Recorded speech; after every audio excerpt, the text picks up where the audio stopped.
अजीब सी काली रात थी।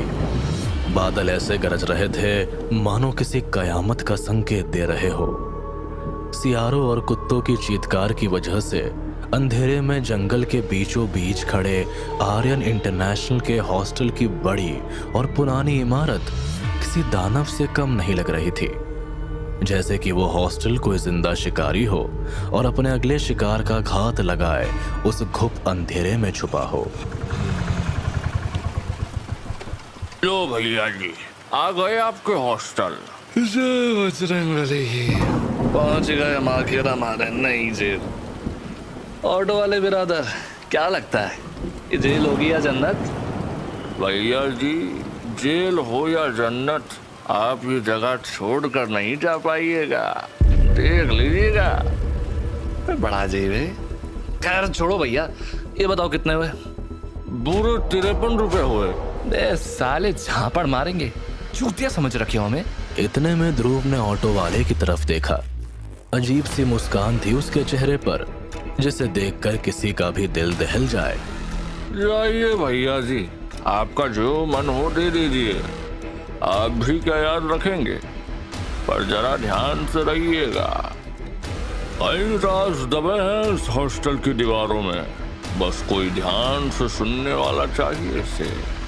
देखो ये चूतियापना इधर ना करो। तुम ये सब क्या कहना प्रसाद मोमोज के फाड़ नहीं सकते, और साले बनारस के हैं, भोसड़ी के भूतों को भी ढक लेंगे हम। ऑटो वाले ने ध्रुव को आखिरी बार देखा और वहां से चला गया। झमझमाती बारिश में ध्रुव और प्रसाद दोनों अपना सामान लिए भागते हुए हॉस्टल के बड़े से लोहे के दरवाजे के पास पहुंचे और उस दरवाजे को खोला। अबे इतनी बारिश में सियारों की आवाज? साले जंगल के बीचों बीच कुत्ते सियारों की आवाज नहीं आएगी तो क्या ट्रैफिक की चीची चीची पीपी पीपी आएगी? आगे बढ़ो अब। पता नहीं मैं चोट क्यों आ गया तेरे साथ यहाँ। अच्छा खासा बाप के गले में बैठा था आराम से।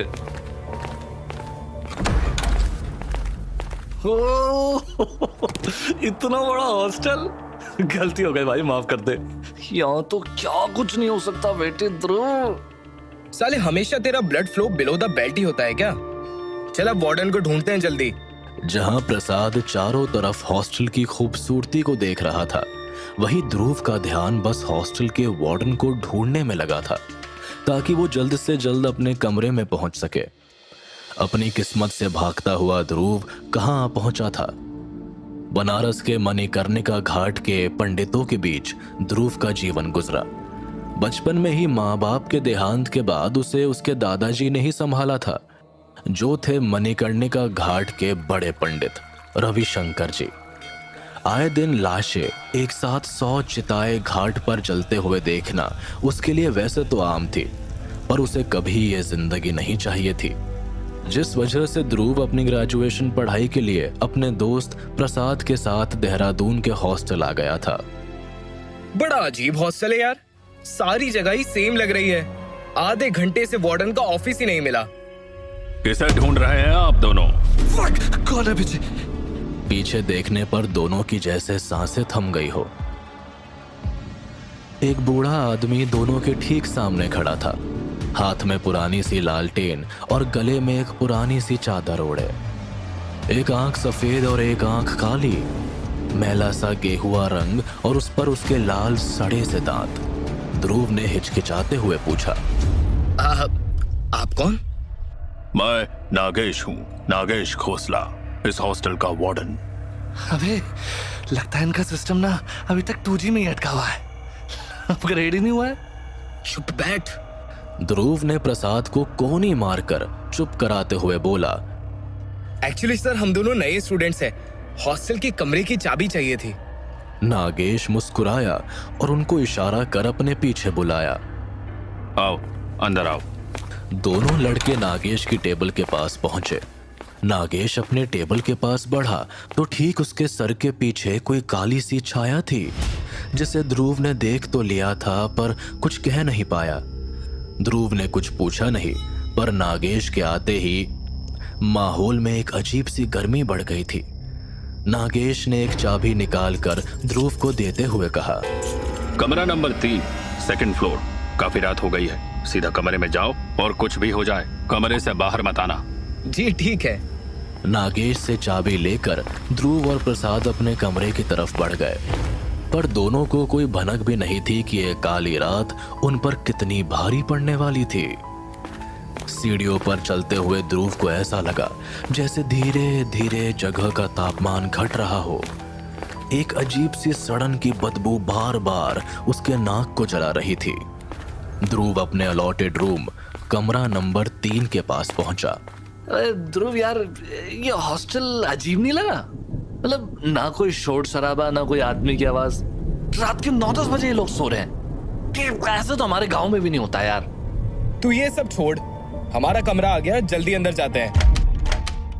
अबे ये दरवाजे को क्या हो गया? खुल ना। ये साले बुड्ढे ने गलत चाबी दे दी क्या? ये किसकी चीख थी? कौन है वहां?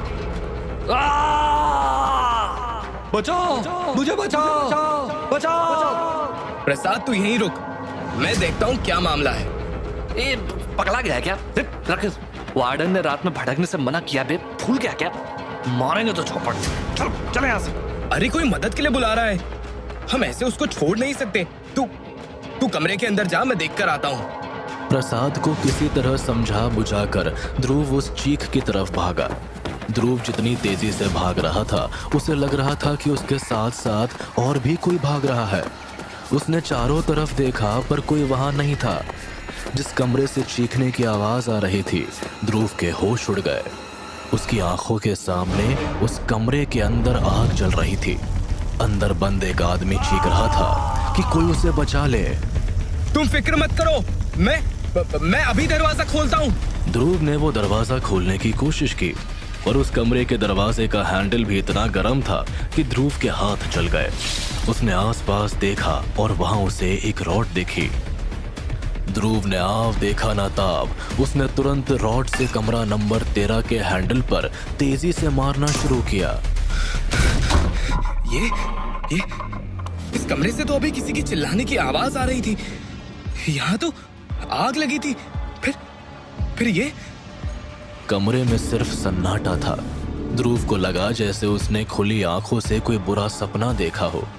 ध्रुव पीछे मुड़कर निकलने ही वाला था कि तभी कमरा नंबर 13 का दरवाजा अपने आप बंद हो गया। ध्रुव ने कई बार लात घूंसे मारे, दरवाजा तोड़ने की कोशिश की, पर जैसे दरवाजे को किसी ने बाहर से बंद कर दिया था। लेकिन जिस हॉस्टल में इंसान की परछाई तक नजर नहीं आ रही थी, वहां कैसे कोई बाहर से दरवाजा बंद कर सकता है? मुझे अकेला क्यों छोड़ा ध्रुव? पीछे से प्रसाद की आवाज सुनाई दी तो ध्रुव तुरंत उसकी तरफ मुड़ा। जैसे ही उसने प्रसाद को देखा, उसकी सांसें थम सी गई। कमरा नंबर 13 में बाहर से कड़कती हुई बिजली की रोशनी की वजह से हल्की सी रोशनी प्रसाद के चेहरे पर पड़ी। आंखें अंगारों की तरह लाल, पूरे चेहरे पर चीरे हुए निशान। उसकी दाएं और बाएं तरफ 2 ऑपरेशन टेबल थे, जहां 2 लड़के बेसुध से सोए हुए थे। प्रसाद की आंखों को देखकर डरते हुए ध्रुव ने पूछा, प्रसाद, तुझे क्या हुआ और तू अंदर कैसे आया? जैसे ही ध्रुव ने प्रसाद को हाथ लगाया, उसे लगा उसने बर्फ छू ली हो। अबे तुमको क्या हुआ? तुम्हारा शरीर इतना ठंडा कैसे पड़ गया? ध्रुव ने डरते हुए प्रसाद की तरफ देखा तो प्रसाद अकेला नहीं था। उसके पीछे सैकड़ों की तादाद में कई जले हुए लोग थे। उनका पूरा शरीर जल चुका था और उनकी आंखों से लाल खून की धारा बहे जा रही थी। बाहर से गड़गड़ाती हुई बिजली में एक पल के लिए ध्रुव ने एक साथ इतनी सारी आत्माओं को देखा तो जैसे उसे झटका सा लग गया हो। उन आत्माओं ने एक ही तरह के अजीब से सफेद कपड़े पहने हुए थे। गले के पास से सर के पीछे तक जाते हुए टांकों के निशान सब में बिल्कुल एक समान था। ध्रुव समझ नहीं पा रहा था कि आखिर हो क्या रहा है। तभी उन सारी आत्माओं के पीछे से एक आवाज आई, डरावनी सी आवाज, ऐसी जो इस दुनिया के लोगों से परे हो। मैंने कहा था ना, रात को हॉस्टल में ज्यादा देर तक मत घूमना। उन आत्माओं के बीच से वार्डन नागेश बाहर आए। वो ठीक प्रसाद और उन 2 लड़कों के साथ खड़े हो गए। अंधेरे में भी उनका डरावना चेहरा ध्रुव को साफ साफ दिखाई दे रहा था। उनकी अजीब सी तकती आंखें ऐसी थी कि जो किसी के भी रूह को झकझोर कर रख दे। अब तेरे यहाँ आने की सजा इन तीनों को मिलेगी। ये कहकर नागेश ने अपने हाथ में एक ऑपरेशन सीजर लिया और सीधा प्रसाद की गर्दन में दे मारा। प्रसाद के गले से अचानक खून बहने लगा। प्रसाद! पूरा कमरा एक बार फिर आग से धधक उठा। आग के लपटों के बीचों बीच घिरा ध्रुव किसी तरह प्रसाद को अपने हाथों में पकड़ता है और उस मनहूस कमरे से निकलने की कोशिश करता है। पर जितना वो वहां से भागने की कोशिश कर रहा था, काली रूहें उतना उसके पीछे अजीब भाषाओं में मंत्र पढ़ उसे रोक लेती। ध्रुव, क्या हो रहा है? ध्रुव, ये लोग कौन है? हे भगवान, ये हो क्या रहा है?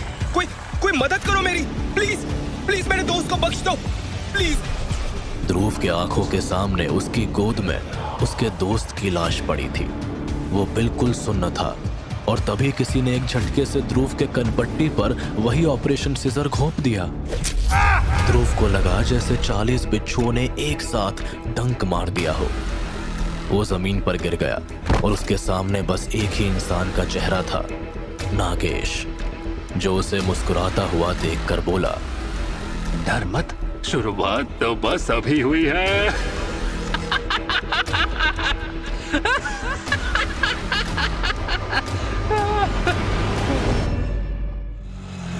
ऑटो के एक झटके से रुकते ही ध्रुव की अचानक से आंखें खुली। वो बौखला के अपनी सीट पर उठने को हुआ कि तभी उसके कानों में ऑटो वाले और प्रसाद की आवाज गूंजी। बे साले झापड़ मारेंगे, चूतिया समझ रखे हो हमें। प्रसाद को वहां देखकर ध्रुव ने तुरंत प्रसाद को गले लगा लिया। दिन का माहौल था, सब कुछ बिल्कुल ठीक था, पर ध्रुव अभी भी नहीं समझ पा रहा था कि आखिर उसे ये सारी चीजें क्यों दिख रही थी, ये बुरे सपने क्यों परेशान कर रहे थे।